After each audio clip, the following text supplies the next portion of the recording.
Welcome to my channel. இந்த ஷார்ட்டில் என்ன பார்க்க போகிறோம்னு பார்த்தீங்கன்னா 2023ஆம் ஆண்டு தமிழக அரசால் வழங்கப்பட்ட விருதுகள் பற்றி பார்க்க போகிறோம். ஃபஸ்ட்டு திருவள்ளுவர் விருது ராணியன் நாக்கு பொன்னுசாமி அவருக்கு வழங்கப்பட்டது. அண்ணா விருது பார்த்திங்கன்னா உபயதுல்லா. காமராஜர் விருது யாருக்குன்னு பார்த்தீங்கன்னா இவிகேஎஸ் இளங்கோவன். பாரதியார் விருது ரா வெங்கடச்சலபதி. பாரதிதாசன் விருது வாலாஜா வல்லவனுக்கும். திருவிக்கா விருது நாமக்கல் போ வேல்சாமி அவர்களுக்கும்.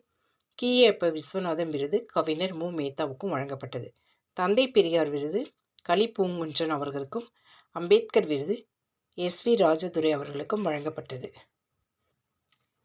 தேவநேய பாவனார் விருது முனைவர் ரா. மதிவாணன். அவ்வை விருது நீலகிரி கமலம் சின்னசாமிக்கும். பெண் குழந்தை விருது சேலம் இளம்பிறைக்கு வழங்கப்பட்டது. தமிழ்நாட்டில் சிறந்த மாநில பல்கலைக்கழகமான விருது யாருக்கு வழங்கப்பட்டதுன்னா டாக்டர் அம்பேத்கர் பல்கலைக்கழகம். தகைசால் தமிழர் விருது